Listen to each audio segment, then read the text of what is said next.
disabilitas dimasukkan SLB, jangan. Itu keluar dari spirit inklusivitas gitu. Makanya tadi kalau dari Bappenas Masnya bilang sangat sedih kalau SLB ditolak. Ya memang kalau SLB-nya hanya untuk disabilitas memang harus kita hilangkan, harus kita kurangi, begitu ya. Jadi SLB itu hanya untuk teman-teman disabilitas yang memang sudah tidak bisa lagi, tidak mampu latih dan tidak mampu didik. Nah, dia hanya dikasih pendidikan untuk daily care ya, perawatan diri, begitu-begitulah. Tapi kalau disabilitas yang lain, misalkan Mas Elo dimasukkan ke SLB, ya nggak bisa. Saya yang pakai kursi roda masuk SLB. Karena kita tahu kurikulum SLB itu jauh standarnya dari pendidikan reguler. Anak-anak yang lulusan SLB, SMA SLB, suruh kemudian tes di universitas, apa yang sekarang itu namanya, SP apa? Dulu UMPTN ya, nggak tahu sekarang apa. Ya pasti kalah kalau tidak ada afirmasi, begitu ya. Nah ini yang harus menjadi pengetahuan dari pengambil kebijakan. Jangan karena SLB terus terang ya, secara sosial itu menjadi stigma. Jadi kalau anak-anak yang sekolah ya tadi malu pastilah. Orang tua nggak mau nyekolahkan anak ke SLB karena stigmanya tinggi, begitu ya. Ya anak disabilitas sekolah di SLB. Karena sudah kurikulumnya nggak bagus, gurunya sangat sedikit, kadang ngajar seenaknya, begitu ya. Nah, ini juga harus dikontrol itu. Jadi menurut saya itu. Nah, yang ketiga saya ingin menyampaikan bahwa kita semua yang hadir di sini, terutama yang pengambil kebijakan, itu harus mengubah cara pandang kita terhadap disabilitas.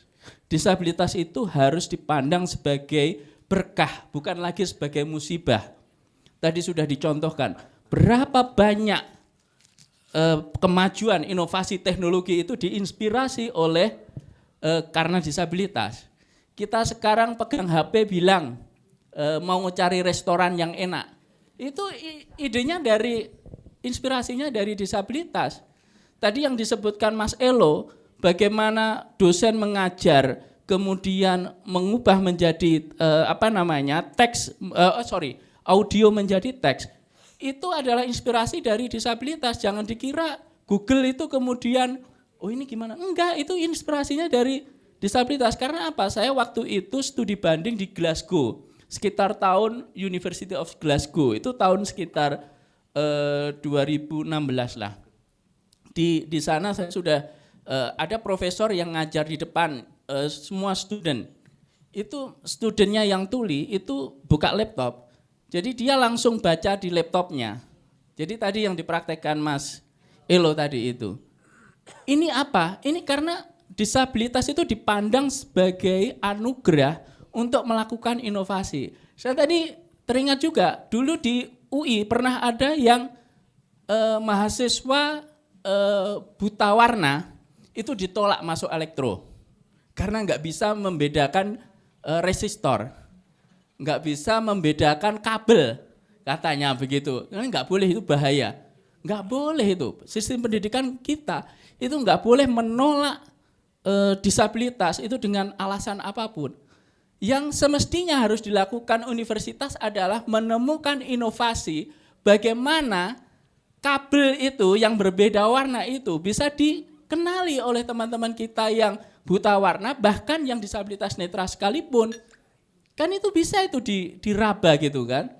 Jadi ini kalau positif, negatif, ya nanti kalau kesetrum gimana? Semua inovasi bisa dilakukan kok. Peradaban ini dibangun karena kita punya keterbatasan. Kalau kita tidak menyelesaikan keterbatasan-keterbatasan yang ada, peradaban kita itu akan stagnan. Stagnan, mati peradaban kita itu. Kita itu kan dinamis karena ada masalah. Iya kan? Kalau kita nggak ada masalah, hidup kita itu ya stagnan. Maka kita harus mengubah cara pandang kita. Bagaimana disabilitas kita pandang sebagai anugerah, bukan lagi sebagai musibah. Nah, pertanyaan saya sekarang kepada Bappenas, apa yang sudah dilakukan oleh Bappenas di dalam membangun strategi bahwa mengubah cara pandang terhadap disabilitas ini, karena selama ini saya sudah sekitar 25-26 tahun bekerja di isu disabilitas ini, persoalannya tidak bergeser sama sekali. Ya, persoalannya ya begini-begini saja gitu ya. Nah, pendidikan inklusif dari 2004 sampai sekarang masih menjadi persoalan gitu kan. Nanti ganti menteri masih persoalan lagi. Nah, lalu strateginya apa sih sebenarnya untuk menyelesaikan ini semua begitu? Terima kasih Mas Moderator. Terima kasih Cak Fu. Mungkin sebelum dijawab gitu ya, saya karena keterbatasan waktu, saya ingin memberikan Prof. Oos dulu kesempatan untuk bertanya. Silakan Prof. Oos, mohon singkat saja Prof, karena waktunya sangat terbatas. Terima kasih Prof. Baik, terima kasih. Assalamualaikum warahmatullahi wabarakatuh. Waalaikumsalam. Selamat siang, salam sejahtera untuk kita semuanya. Ya, mungkin sebelum saya menanggapi, saya juga mohon izin sedikit ya, karena saya mohon izin mungkin hanya sampai jam 12 ke panitia nanti, karena saya ada acara, jadi setelah jam 12 saya tidak bisa mengikuti.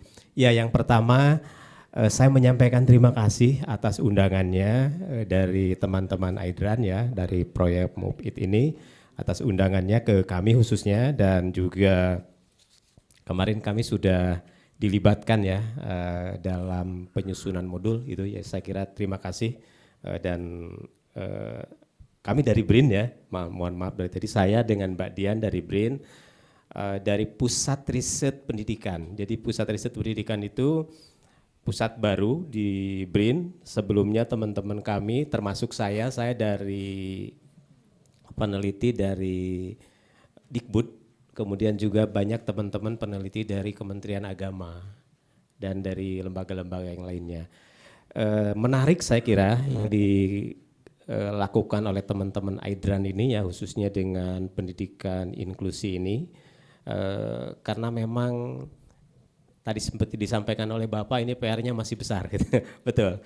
Beberapa riset yang kami lakukan di BRIN, dan kebetulan topik pendidikan inklusi ini salah satu topik besar riset yang kami lakukan dengan teman-teman.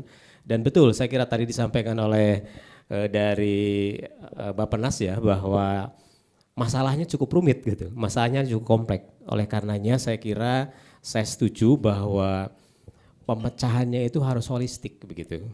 Pemecahan terhadap ini harus holistik, tidak bisa parsial. Tidak bisa dari sisi katakanlah guru saja, dari sisi sekolah saja, tetapi juga dari sisi masyarakat, dan itu harus dilakukan secara holistik. Saya kira itu mungkin, apalagi sekarang ya seringkali ada kebijakan pemerintah, perubahan pimpinan, perubahan juga kebijakan. Nah ini saya kira yang menarik ya di kita itu. Nah oleh karenanya saya kira kehadiran dan pentingnya peran dari Bappenas ini saya kira cukup luar biasa, sehingga perlu ada sebuah kebijakan yang bisa mengikat lintas perubahan pimpinan begitu, termasuk lintas kementerian. Karena tadi saya sampaikan bahwa pemecahan masalah pendidikan inklusi ini harus holistik, tidak bisa oleh Kementerian Pendidikan saja, tidak bisa oleh Kementerian Agama saja, tetapi harus lintas itu. Saya ambil contoh sedikit, mohon maaf saja.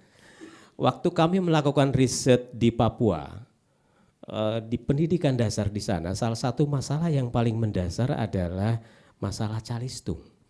Mereka masih kesulitan dengan itu, dan banyak waktu itu dilakukan solusinya kan, tetapi sayang solusinya masih parsial, masih fokus kepada sekolah, tidak dilihat masalah aspek sosial budayanya. Yang saya temukan di sana, anak-anak ini mohon maaf, mereka datang ke sekolah dalam kondisi perut lapar.